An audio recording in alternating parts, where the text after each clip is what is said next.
Йо, мадафака. Накрая тръгнах на пътешествие заеби. 6 септември, около 12 часа. Има две големи разклонения. Едното е много стръмно.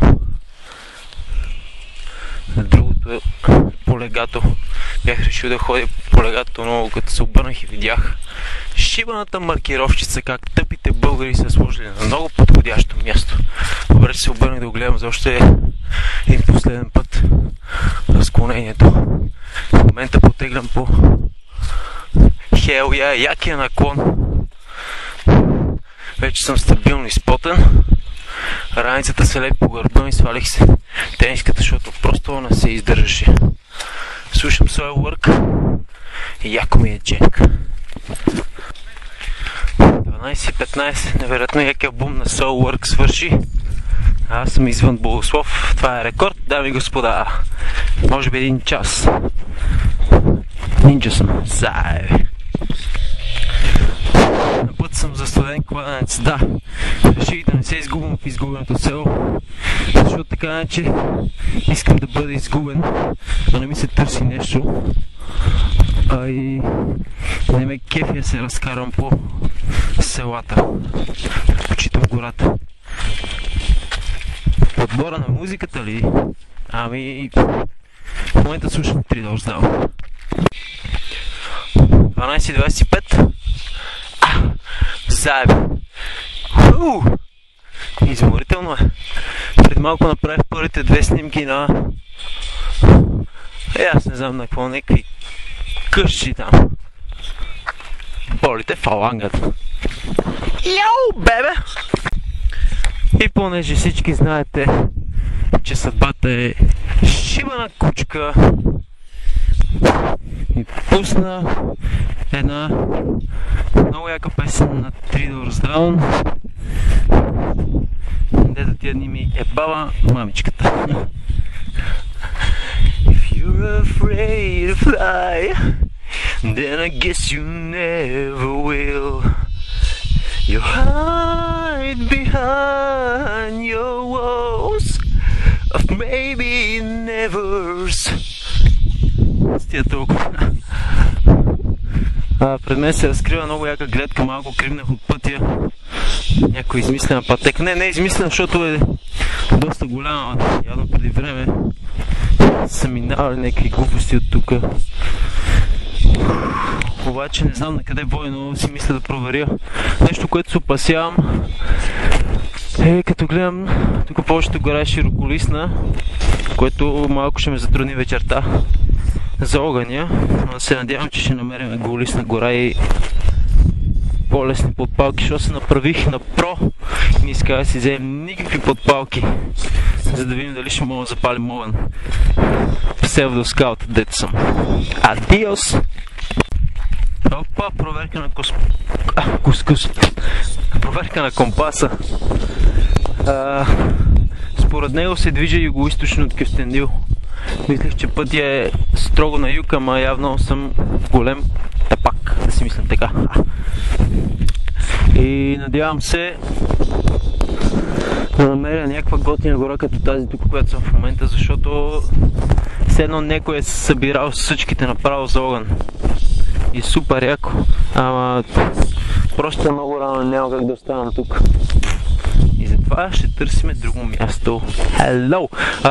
Между другото, чуя се кога да спра, за да си направя лагер, ама нещо днеска ми се ходи повече, така че може би се направим... Отново използвам тази дума, се направим на про и чак вечерта към 6, 7, 8 може би ще намеря место. Забравих да спомена, с нощи ми дадох една уникална карта, която не може никъде да се намери на света, но е универсална и става за абсолютно всички места, на които сте тръгнали в момента. Изпълнявам указанията на картата. Спрях за кратка почивка. Чай да само си сваля раницата. Така. Спрях за кратка почивка. И си откъснах не едно зелено листо, малко отклонение от плана. Намерих едно жълто и едно зелено листо. В момента ги гледам и ще се опитам да намеря приликите и разликите между тях. Това, което забелязвам, че зеленото листо е по-тесно, с по-заострен връх, което може, според мен, аз така го тълкувам, то е по-устремено, по-праволинейно. Жълтото листо, самият цвят не е наситен, той е смесица от много цветове. Мисля, че е леко червеникаво, оттенък на кафяво, оранжево, жълто. И самото листо е по-широко от другото и бих казал, че не е толкова устремено в една посока, но с цветовата си гама и разклоненията, които по него показва, че... пауза малко. Да, пауза да си събера мислите. Показва разнообразие в разклоненията, което на мен лично по-харесва. Защото в живота, ако имаш една цел и си напълно стремен към нея и поради някаква причина не можеш да постигнеш, нямаш други алтернативи, става малко кофти, така го кажем. Като при жълтото листо, с тези много възможности, може би, като гледам тези пътища, не стигат до някакъв, кой знае какъв край, но поне са други алтернативи. 12:48. След кратка почивка теглям отново по незнайната пътека. Едно ми заведе на някое готино място. 1:17 след кратко лутане и няколко, според мен, прекрасни снимки. Разбрах, че този готин път не води до никъде. Не може да не е до никъде, но просто не мога да продължа натам, защото гората става много гъста. Иначе има няколко уникални места тук. И това си го запиша, някъде друг път трябва да дойдем с някаква яка компания, ще изкараме супер готино, защото има много добри широколистни гори и непосредствено до тях има една иголистна гора, от която могат да се набавят дърва за огън. Просто уникално. Само една рекалица тук, без нея може да се справи човек. Мисля да се върна назад и да следвам главния път, да видим къде ще ми изведе. Понякога хубавите пътища не водят до никъде. Връщайки се назад до главния път, осъзнах, че когато тръгнеш по един път, виждаш едни неща, а когато се връщаш по него, виждаш съвсем други. Затова всички тези, които казват, че трябва да се загърбат спомените, се гледа само напред и бла бла бла бла бла, сори, ама не сте прави. Защото когато се връщаш по път, който си изминал, откриваш много неща, които могат да са ти от полза. Някои са красиви, други не са, но почваш да гледаш на цялата картина от много по-високо. И след това решенията, които правиш и които можеш да вземеш, са много по-мъдри, може би. Ха-ха! Хоп, изведнъж супер яко ми се прислушва първия албум на Pearl Jam, дето е уникален. Нямам избор, пускам си го. Нали знаете, като тръгвате на пътуване, как имате странното чувство, че сте забравили нещо? Сетих се какво съм забравил. Pearl Jam, мамка му! Нямам избор и ще ги заместя с последен албум на Shinedown с Endem. Оп, 13:47, забелязах маркировка, отклонявам се от главния път. Наравно нещо интересно тук, ако не, се връщам и продължавам. Звучи втората песен от албума на Shinedown на Sandem, която се казва Save Me. Не знам колко часа, с това сега ще проверя. Между другото си взех GSM, защото просто проверя колко часа на него. 1.58. Напред по пътеката навлязох малко по-гъста гора, смрачи се, далече чувам гърмене, ще има дъжд, което много ме кефи, дано да има дъжд това вечер. И обещавам, ако завали, ще направя едно нещо, за което ще разберете. Свалих малко раницата и осъзнах колко е шит да я носиш наголу, понеже тия готини през рамче имат някакви шибани мрежички, дето ти ебават мамата на кожата. И затова си обличам отново потната тениска. 2018, в момента гледам компаса и изглежда съм обърнал посоката, в момента се движа на югозапад. Яко, ако имам възможност после да направя карта на това, което съм изминал, ще разбера най-вероятно, че съм правил доста зигзаг обиколки. Нямам така. Още един гръм. Това е приветствие за добре дошъл в планината, което го оценявам и се надявам наистина да завали. 2.30. Малко се изморих, лемърско, нали? И реших да изключа музиката, за да се насладя на пълната самота.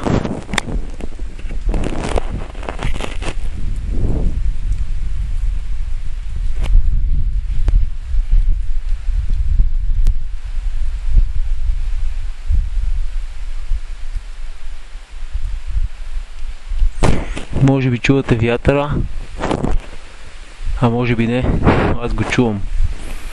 И най-вероятно след малко ще има буря. Hell yeah!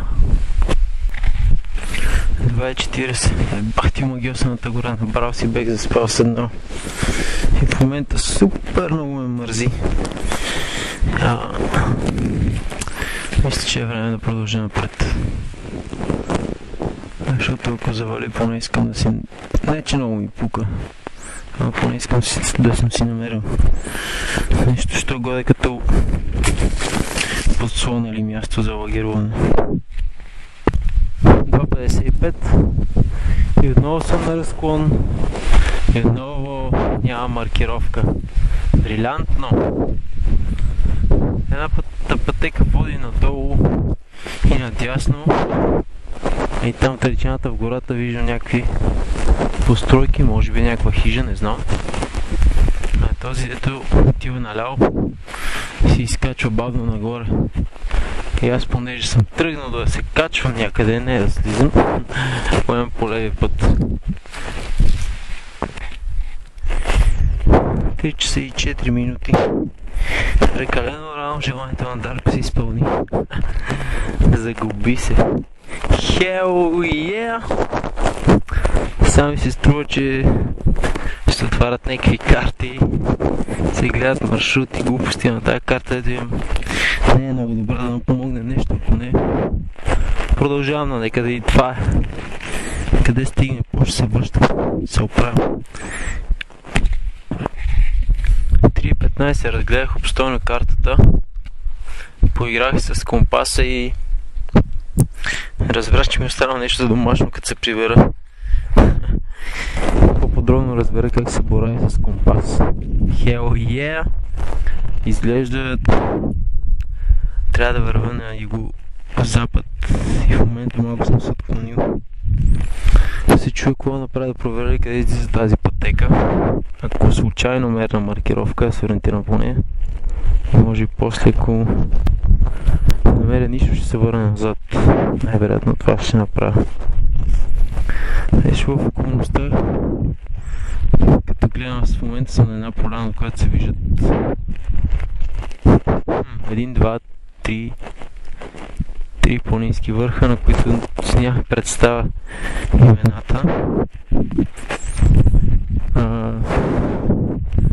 И тук не виждам много благоприятни условия за лагеруване, затова продължавам да видя какво ще намери моето болно изтрещело мозъче. 3.19. Мамка му стара, намерих маркировка. Значи нещо... Изобщо не знам как се боря с компас, защото посоката, в която тръгнах, мислех, че не е вярната. Се оказа точно обратното. А, може би. Не, най-вероятно това е маркировката към студен кладенец, сина там е.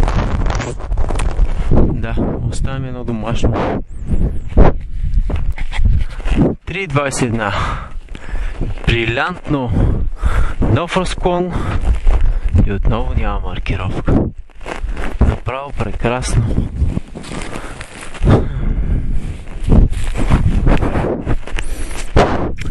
Изберете ляво или дясно.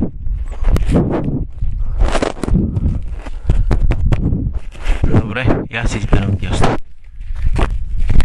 А за тези, които са избрали ляво, да го духате. И ето след 2 минути или 3, не знам. Сега разбирам защо няма маркировка, защото двете пътеки се събират в една. Колко логично, нали? Но не е логично. Трябва на двете пътеки да има маркировка. Като ги видиш, да не се чудиш по която да те тръгнеш, да знаеш по която я тръгнеш. Ще стигнеш. Проста логика. Маркировачи тъпи. 3.27. Забелязвам черен бор и на латински пинос нигра, което според мен, доколкото си спомням, е индикация, че съм се качил поне на 1100 метра на морска височина. 3.5. Отново 2 пътеки. Няма маркировка, на този път съм сигурен, че двете пътеки не се сливат в едно.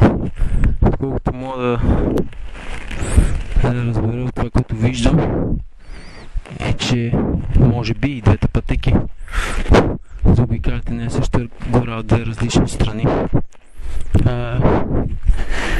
Усещам, че малки ситни капчици почват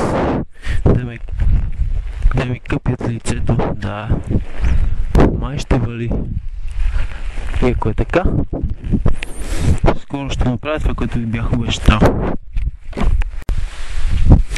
И ето маркировката, отново я намерих. Точно под нея пише село Богослов.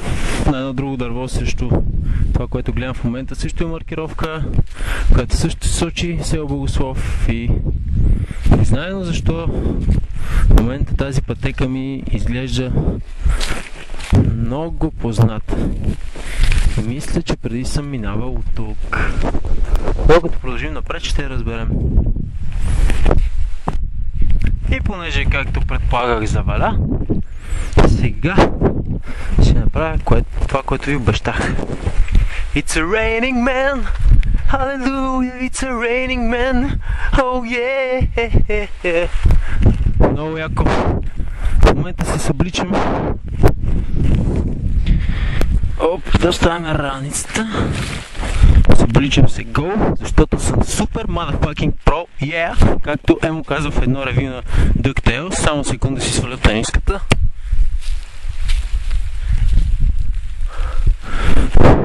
Малко е трудно с една ръка и с апарата висна на другата. Ще се справя. Сега ще прибера тениската в раницата. До мен е близко, само да ви кажа, има гора, която осигурява прекрасна защита от дъжда. Но понеже мен дъжда ме много кефи, а ще е много по-яко приключението, ако примерно настина супер яко. Това ще си шляпам гол на дъжда. Ако нямах опасение, че ще срещна някой друг, понеже това е главен път, може да се изтъпвам и по боксерки даже. Motherfucker! Но не се правим на League of Friends толкова много.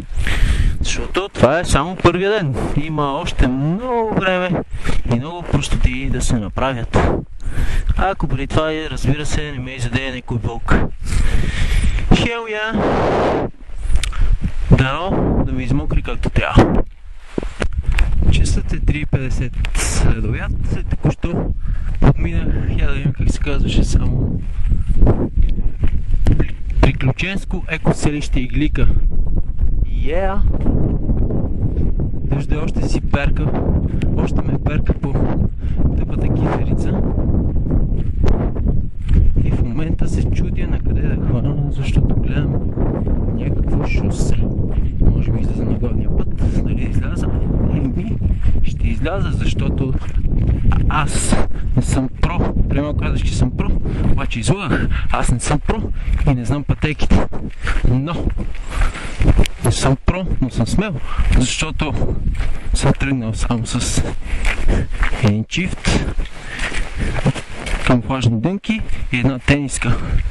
И ако ме направи мъче, вир вода, прошляк, някакво да се преоблечем и ще си мръзна, ще си дзидикам в палатката, ако ми се отваря палатка, ако не, може специално спален чувал, за да е мега ултра motherfucking pro, за да стана мега ултра motherfucking pro, което все още не съм. Но надявам се, след първото такова приключение, така смело тръгнал с малко оборудване. Вечерта, между другото, мисля, като си направя лагер, да направя списък, пустен списък, хайде така да го кажем на диктофона, с какво оборудване съм тръгнал, с каква храна, колко вода съм си взел и така нататък. Защото следващия път ще е с по-малко и с по-малко, за да сме мега fucking ultra motherfucker. Опс! Видях току-що пред мен диви коне и се вземам да ги снимам.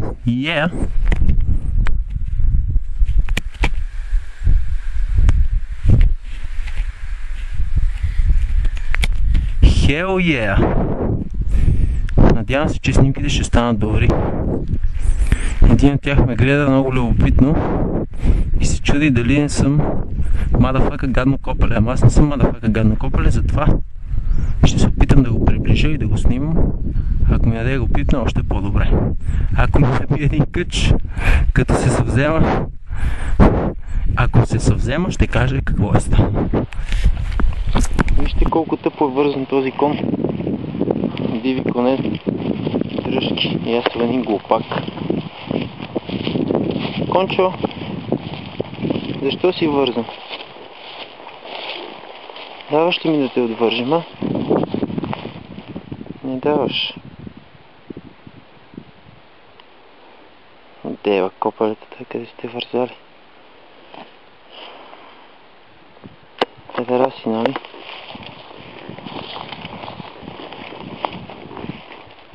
Вижте го как скача.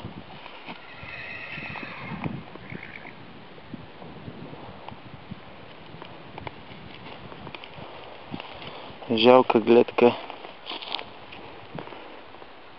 Ама ако опитам да се отвържа, някой тук овчар ще ме строши камбаната.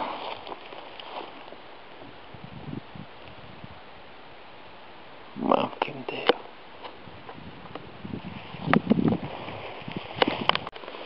И за да видите колко съм утра мега motherfucking pro, се спретелявам с животните. В момента, как да го наречем това конче? Shadow Forge. Да, така. Българско, ама българските ме не ме кефат. Затова ето един друг приятел идва насам. Явно е разбрал, че от мен е пръска любов. А той защо не е вързан? Ти защо си вързан, а?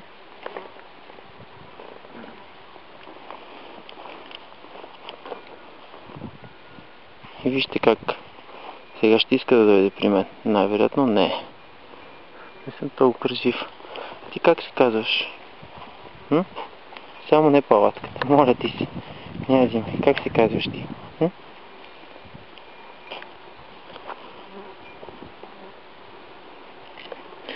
Само че, опа, мухите тук са ви в повече.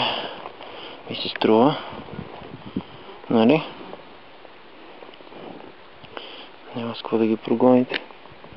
Дали ще наблюдаваме любовна връзка между двата коня? Я да видим.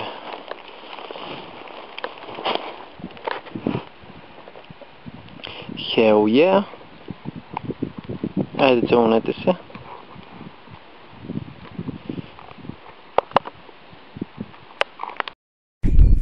Часът е 4:06 и до сега се занимавах с...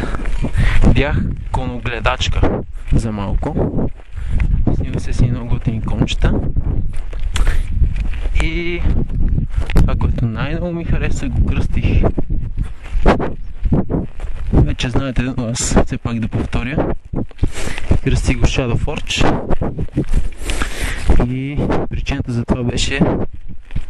Понеже краската му беше доста странна, смесица от тъмни и светли цветове. Shadow Forge е един проект, който аз, Рахата и Шацо, един метал проект, който направихме.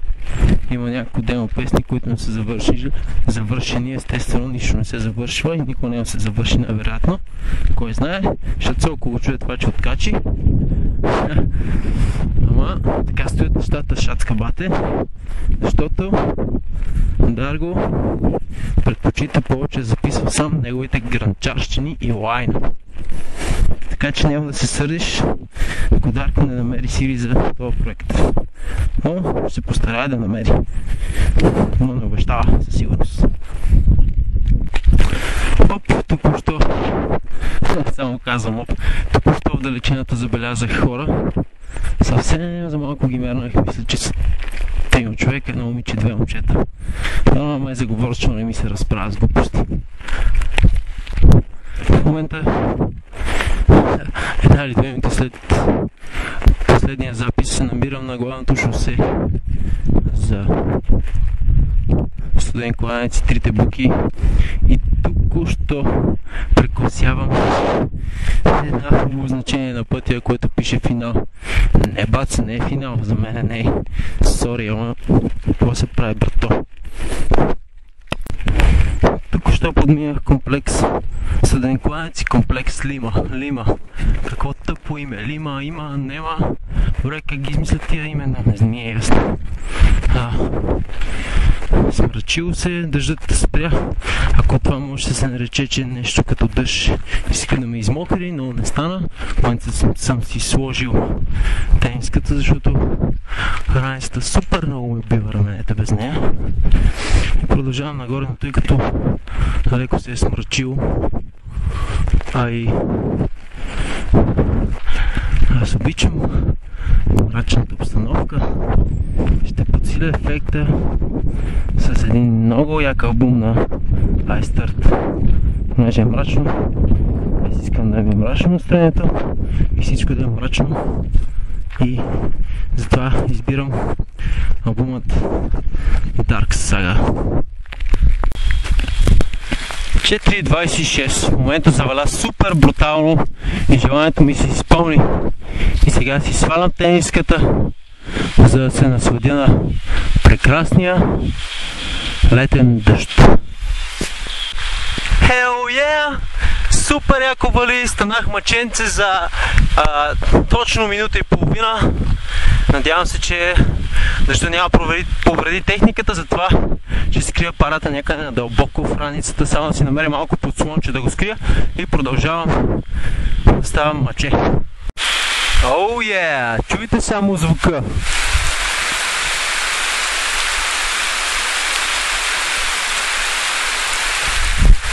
Когато желаеш нещо много силно, то май се сбъдва.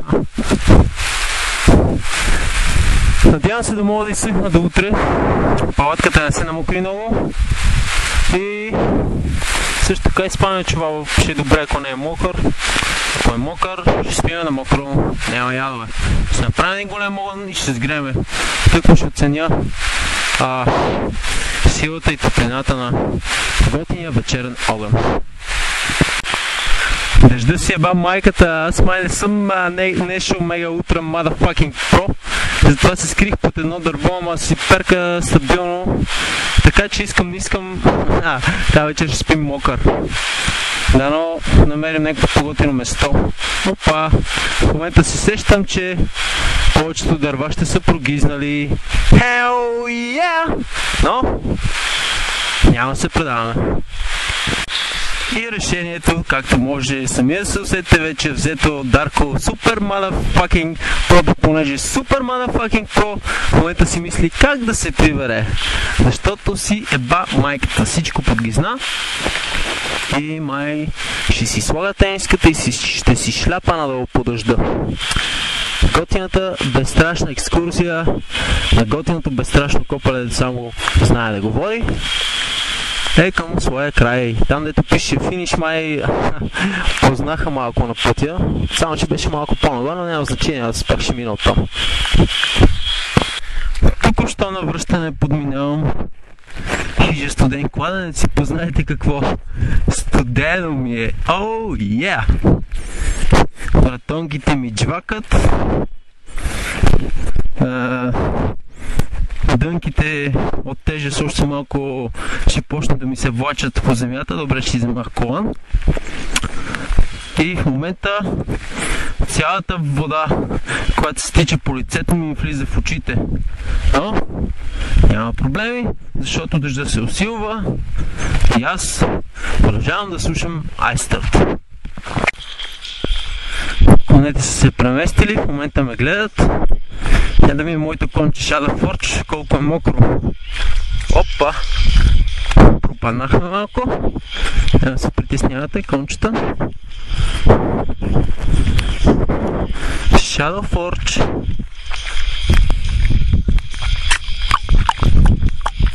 Shadow Forge. Ела. Мокър ли си, Shadow Forge? И аз съм мокър. А студено ли ти? На мен е студено, на тебе не, ти имаш козина и те боли фалангата. Чао, Shadow Forge. Чао. И понеже Дарко е мега ултра motherfucking pro, в 5:20 на болницата. В момента безславно обикалям полумокър, полугол в стаята си. Завърнам се от уж готиния адвенчър. Не, че не беше лошо, но беше само за 5 часа. Добре, че ми върза да ме намери. По-скоро не да ме намери, по-скоро да ме види. Човек, който беше свестен, един от малкото останали такива в околностите на Кюстендила, така да го кажем. Ау, колко мокър спален чувал. И цялата екскурзия се нашиба заради един дъжд, който Дарко го искаше. Понекога, да, каза го вече, няма да се повтарям, но не, ще се повторя. Понекога това, което искаш, се сбъдва, ама ти не съзнаваш какъв демидж може да ти направи това, което се сбъдва. Така че, други път повече.